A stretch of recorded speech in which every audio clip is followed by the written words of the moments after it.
लाबो, वो डॉल जो सिर्फ देखती नहीं, चुनती है।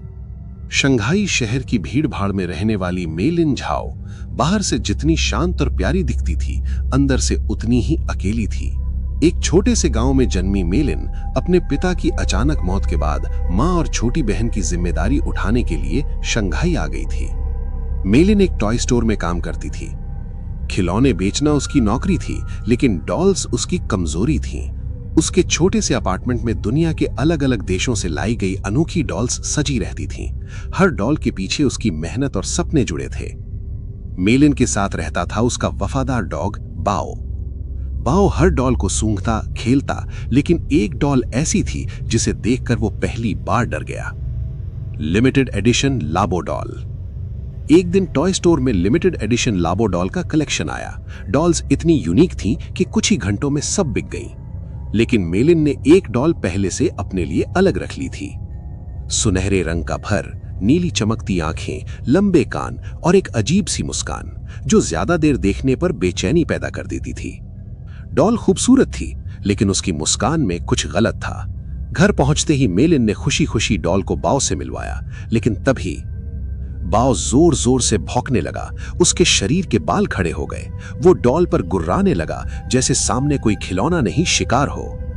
मेलिन ने हंसते हुए सोचा शायद डर गया है, और डॉल को शेल्फ पर रख दिया। पहली रात। उस रात मेलिन के पास बाओ नहीं सोया। वो बार बार उसी शेल्फ की तरफ घूरता रहा और फिर डर के मारे कमरे से बाहर भाग गया। आधी रात को मेलिन की नींद टूटी। किसी के हंसने की आवाज, लेकिन वो हंसी इंसानी नहीं थी। कोने में किसी साए ने हलचल की। मेलिन उठी। वहां कोई नहीं था, सिर्फ शेल्फ पर रखी लाबो डॉल। लेकिन अब उसकी मुस्कान पहले से कहीं ज्यादा चौड़ी लग रही थी। सब कुछ बिगड़ने लगा। अगले दिन मेलिन का स्वभाव बदला हुआ था। टॉय स्टोर में उसने कस्टमर पर चिल्ला दिया। बॉस ने उसी दिन उसे नौकरी से निकाल दिया। मेलिन खुद नहीं समझ पा रही थी कि वो ऐसा क्यों कर रही है। घर लौटते वक्त उसके सिर में भयानक दर्द था। उस रात उसने एक डरावना सपना देखा। एक सड़ा गला, लाल चमड़ी वाला जीव, नुकीले दांत, लंबे पंजे। वो धीरे धीरे उसके करीब आया और अचानक मेलिन की नींद खुल गई। डॉल बिस्तर पर थी। उसके सीने पर बैठी थी लाबो डॉल। इस बार वो सिर्फ मुस्कुरा नहीं रही थी, वो हंस रही थी, इतनी जोर से कि मेलिन की चीख निकल गई। चीख सुनते ही बाओ कमरे में घुसा और डॉल को दांतों से पकड़कर फाड़ डाला। मेलिन कांप रही थी। उसने डॉल को कूड़ेदान में फेंक दिया और बाओ को सीने से लगाकर सो गई। सुबह का सच।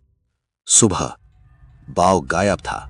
मेलिन के शरीर पर छोटे छोटे लाल निशान थे, जैसे किसी ने रात भर काटा हो। बाथरूम के शीशे में उसने देखा, उसके पीछे वही भयानक आकृति खड़ी थी। वो मुड़ी। कोई नहीं, लेकिन शेल्फ पर फिर से रखी थी लाबो डॉल। इस बार उसके दांत और हाथ खून से सने थे। सबसे भयानक पल, किचन सिंक के नीचे बाओ की लाश पड़ी थी। मेलिन चीखती रही, रोती रही। अब उसे समझ आ गया था, ये कोई साधारण डॉल नहीं थी। सच्चाई। इंटरनेट पर सर्च करने पर मेलिन को पता चला, दुनिया के कई देशों में लाबो डॉल से जुड़े भयानक हादसे सामने आए थे। कहीं किसी की नौकरी चली गई, कहीं कोई गंभीर रूप से बीमार हो गया और कहीं किसी ने अपने सबसे करीबी इंसान को खो दिया। कुछ लोग कहते थे लाबो डॉल में एक प्राचीन डीमन की आत्मा है जो अपने मालिक को धीरे धीरे तबाह कर देती है। मेलिन ने बिना देर किए डॉल को जला दिया, उसकी राख को पास की नदी में बहा दिया। लेकिन अगली सुबह मेलिन की लाश उसके घर से मिली और उसकी बॉडी के पास पड़ी थी वही लाबो डॉल, जिसे कुछ दिन पहले उसकी एक सहकर्मी टॉय स्टोर से खरीदकर अपने साथ ले गई थी।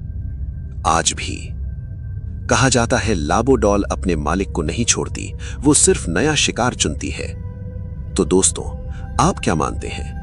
क्या लाबो डॉल सच में श्रापित है या ये सब सिर्फ एक अफवाह?